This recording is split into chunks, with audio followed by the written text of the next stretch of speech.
नमस्कार, मैं हूं देवशंकर नवीन, भारतीय भाषा केंद्र जवाहरलाल नेहरू विश्वविद्यालय नई दिल्ली में प्रोफेसर हूं। इस समय हिंदी मूक्स के अंतर्गत हम लोग हिंदी गद्य साहित्य, कथा साहित्य विषय पर बात करेंगे और इस पाठ के अंतर्गत प्रख्यात कथाकार जैनेन्द्र कुमार लिखित पत्नी शीर्षक कहानी पर चर्चा करेंगे। इस पाठ के अध्ययन के उपरांत आप हिंदी कहानी लेखन में जैनेन्द्र कुमार के योगदान से परिचित हो सकेंगे, जैनेन्द्र कुमार की कहानी कला से परिचित हो सकेंगे, पत्नी कहानी की मूल संवेदना के बारे में जान पाएंगे, पत्नी कहानी के कथ्य एवं शिल्प की विशिष्टता को समझ सकेंगे और हिंदी कहानी में पत्नी के महत्व से परिचित हो सकेंगे। हिंदी कहानी लेखन के विकास के संदर्भ में जैनेन्द्र कुमार का महत्वपूर्ण स्थान है। वे प्रेमचंदोत्तर कहानीकार हैं। जैनेन्द्र कुमार की पहली कहानी को लेकर विद्वानों के बीच मतैक्य नहीं है। देश प्रेम, फोटोग्राफ, स्पर्धा, खेल उनकी आरंभिक कहानियां हैं। उनकी कहानी खेल विशाल भारत पत्रिका में सन 1928 में प्रकाशित हुई थी। जैनेन्द्र कुमार का रचना काल काफ़ी लंबा है। उनकी आरंभिक कहानियों का पहला संग्रह फांसी शीर्षक से सन 1929 में प्रकाशित हुआ। फांसी के अतिरिक्त वातायन सन 1930 में छपा। नीलम देश की राजकन्या शीर्षक संकलन सन 1933 में आया। एक रात शीर्षक संकलन सन 1934 में, दो चिड़ियाँ सन 1935 में, पाजेब सन 1940 में, जय संधि सन 1949 में प्रकाशित हुए। ये उनके प्रसिद्ध कहानी संग्रहों में शुमार किए जाते हैं। बाद में 10 खंडों में उनकी संपूर्ण कहानियाँ जैनेन्द्र की कहानियाँ शीर्षक से प्रकाशित हुई। जैनेन्द्र कुमार ने प्रेमचंद के जीवन काल में ही लिखना आरंभ किया था और उनके बरक्स एक समानांतर कहानी कला का विकास किया। जिन दिनों जैनेन्द्र कुमार ने लिखना शुरू किया, यूरोप में फ्रायड का मनोविश्लेषण सिद्धांत आ चुका था। अपनी कई कहानियों में प्रेमचंद द्वारा हिंदी कहानी में चरित्रों के मनोविज्ञान पर प्रकाश डालने के बावजूद उनके यहाँ सामाजिक यथार्थ की प्राचीनता थी। जैनेन्द्र ने प्रेमचंद की तरह घटनाओं से नहीं बल्कि विचारों से अपनी कहानियों को बुना। उन्होंने अपने विचारों के आधार पर अपने पात्र गढ़े। अपनी कहानियों में उन्होंने वास्तविक जीवन और यथार्थ जीवन की अपेक्षा अवास्तविक एवं अयथार्थ जीवन में गहरी रुचि दिखाई। उन्होंने चरित्रों के मानसिक अंतर्द्वंद्व के सहारे उसके मनोविज्ञान को उद्घाटित करने का प्रयास किया।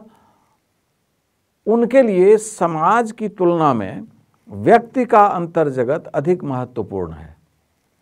जैनेन्द्र की कहानियों की इस खूबी के बारे में निर्मला जैन ने लिखा है कि कहानी में वास्तविक यथार्थ का प्रश्न जैनेन्द्र के लिए शायद इसलिए बहुत महत्वपूर्ण न रहा क्योंकि वे कहानी को ठेठ कल्पना की सृष्टि मानते थे। उनके लिए भूले वस्तु विचार हैं। कहानी तब बनती है जब घटना घटती नहीं बल्कि किसी घटना में मोड़ आता है। बस इसी मोड़ पर नज़र टिकाकर जैनेन्द्र उसका मनोवैज्ञानिक कारण ढूंढते हैं, उसके आगे पीछे की घटनाओं की कल्पना करते हैं और उसी बिंदु पर टिकाकर कहानी बुन देते हैं। जैनेन्द्र ने अपनी कहानियों में व्यक्ति, विशेषकर स्त्री के स्वतंत्र व्यक्तित्व को महत्व दिया है। उन्होंने स्त्री को पुरुष की आभा से अलग हटकर देखने और उसके अंतर्जगत में झांकने की कोशिश की है। उन्होंने अपनी कई कहानियों में स्त्री स्वातंत्र्य के अनसुलझे प्रश्नों से टकराने का प्रयास किया है। उनकी कहानी पत्नी इसका सशक्त उदाहरण है। पत्नी कहानी के रचना काल को लेकर मतभेद है। विष्णु खरे ने इसका रचना काल सन 1940 माना है, जबकि स्वयं जैनेंद्र ने यह संकेत दिया है कि यह कहानी उन्होंने तब लिखी जब प्रेमचंद जीवित थे।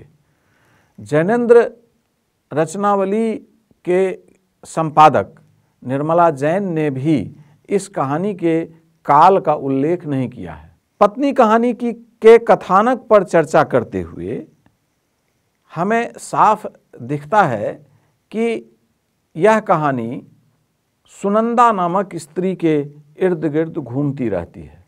सुनंदा एक क्रांतिकारी कालिंदी चरण की पत्नी है। कालिंदी चरण किसी क्रांतिकारी दल से जुड़े हैं और दिन रात वे भारत माता को गुलामी की बेड़ियों से मुक्त करने के बारे में सोच विचार करते रहते हैं। कालिंदी चरण के बरक्स सुनंदा की अपनी एक अलग दुनिया है। वह भी चाहती है कि भारत माता की आज़ादी के बारे में अपने पति कालिंदी चरण से विचार विमर्श करे, लेकिन कालिंदी चरण की बातें उसे बहुत समझ में नहीं आती। जैनेंद्र ने अपनी कई कहानियों में एक क्रांतिकारी के जीवन को केंद्र में रखा है, परंतु पत्नी कहानी में क्रांतिकारी की पत्नी यानी सुनंदा केंद्र में है। कालिंदी चरण नेपथ्य में है। सुनंदा साधारण गृहस्थ स्त्री है और वह कम पढ़ी लिखी है। वह स्वतंत्रता के मायने नहीं समझती है। लेखक ने लिखा है कि उसको न भारत माता समझ में आती है न स्वतंत्रता समझ में आती है। सुनंदा को कालिंदी चरण और उनके मित्रों के उत्साह का कारण समझ में नहीं आता है, लेकिन वह इतना अनुमान जरूर लगाती है कि स्वतंत्रता अवश्य ही कोई अच्छी वस्तु होगी जिसके कारण उसका पति मारा मारा फिर रहा है। सुनंदा को कालिंदी चरण के व्यवहार से कई बार खीज भी होती है, लेकिन वह यह नहीं मानती है कि उसका काम सेवा है। कहानी की शुरुआत में ही सुनंदा अपने पति कालिंदी चरण के इंतजार में चूल्हे के सामने बैठी है। सुनंदा इस कारण चूल्हे की आग को बार बार जला रही है क्योंकि वह चाहती है कि वह अपने पति को गरम गरम रोटियां खिला सके। दोपहर हो जाने के बावजूद सवेरे से बाहर निकला उसका पति अभी तक घर नहीं लौटा है। आखिरकार झल्लाकर सुनंदा ने अंगीठी पर तवा रख दिया और रोटियां बनाने लगी। थोड़ी ही देर बाद उसके पति अपने 3 मित्रों के साथ घर आए। वे सभी आपस में भारत माता को स्वतंत्र करने के तरीकों पर यानी आज़ादी की लड़ाई के तरीकों पर आपस में बहस कर रहे थे। उसके बीच अहिंसा और हिंसा के बारे में वाद विवाद हो रहा था। इसी बीच कालिंदी चरण को ध्यान आया कि न तो उसने सुबह से कुछ खाया है और न ही उसके मित्रों ने। कालिंदी चरण अपनी पत्नी सुनंदा के पास जाने के लिए उठते हैं। इस बीच सुनंदा रोटियां बना चुकी थी। वह अपने पति एवं उनके दोस्तों की बातचीत सुन रही थी। स्वतंत्रता, भारत माता, सरकार आदि की बातें उनके पल्ले नहीं पड़ती थी। वह चाहती थी कि उसके पति उससे देश के बारे में बात करे, लेकिन कालिंदी चरण के भीतर सुनंदा को समझा पाने की क्षमता और धीरज नहीं था। सुनंदा यह सब न समझते हुए भी इतना अवश्य जानती थी कि खुफिया पुलिस का एक आदमी हमेशा उसके घर के बाहर बैठा रहता है। इस कारण सुनंदा को कालिंदी चरण और उनके मित्रों द्वारा जोर जोर से बातें करना अखरता था। सुनंदा आगे सोचती थी कि उसके पति को किसी बात की चिंता नहीं है। वह आगे सोचती है कि पति की ऐसी ही लापरवाही के कारण उनके बच्चे की अकाल मृत्यु हो गई।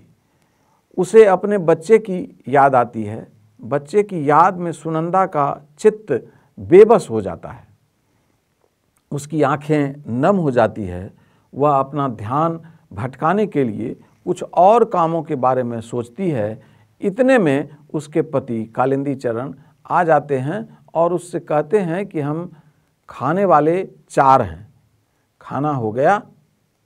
वे कहते हैं कि अगर वह खाना बना सकती है तो बना दे, नहीं तो वे लोग इतने ही खाने में काम चला लेंगे।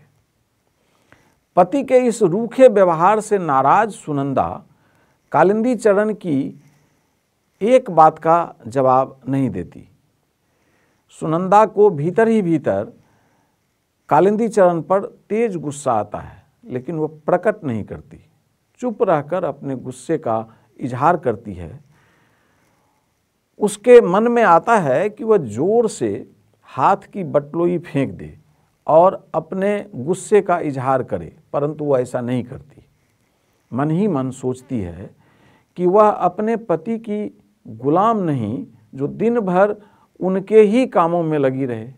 कालिंदी चरण सुनंदा से किसी प्रकार का उत्तर नहीं मिलने पर लौट जाते हैं और अपने दोस्तों से कहते हैं कि उनकी पत्नी की तबीयत खराब है, इस वजह से खाना नहीं बना है। इसी बीच सुनंदा बड़ी सी थाली में खाना परोसकर उनके बीच लाकर रख देती है। इससे कालिंदी चरण की स्थिति असहज हो जाती है। उन्हें मित्रों के बीच अपनी पत्नी से अपमान का बोध होता है। कालिंदी चरण झेप कर अपने मित्रों से कहते हैं कि उनके कहने का यह अर्थ था कि सभी लोगों के लिए खाना पर्याप्त नहीं था। कालिंदी चरण के मित्र पति पत्नी के बीच तनाव को भांप कर कहते हैं कि खाना पर्याप्त है और उन लोगों का काम चल जाएगा। कालिंदी चरण सुनंदा से गुस्से में कहते हैं कि खाना वापस उठाकर ले जाओ, लेकिन सुनंदा ऐसा नहीं करती है। सुनंदा कालिंदी चरण से कहती है कि 1 बज गए हैं, खाओगे नहीं? सुनंदा की इस बात से कालिंदी चरण थोड़ा असहज हो जाता है। वह पूछता है कि और खाना है? सुनंदा ने धीमे से कहा, अचार लेते जाओ। कालिंदी चरण समझ जाता है कि और खाना नहीं है। वह अचार लेकर मित्रों के साथ खाने चला आता है। कालिंदी चरण के जाने के बाद सुनंदा फिर अपने विचारों में खो जाती है। उसे इस बात का रंज है कि उसके पति ने यह नहीं पूछा कि उसके लिए खाना बचा है या नहीं। फिर उसे अपने आप पर भी गुस्सा आता है कि उसने क्यों अपने लिए खाना बचा कर नहीं रखा। फिर उसे लगता है कि भूखे रहकर पुण्य मिला। सुनंदा इस प्रकार के भावों के उतार चढ़ाव में फिर से पति के प्रति सेवा भाव से भर जाती है। वह सोचती है कि अब वह अपने पति को नाराज नहीं करेगी।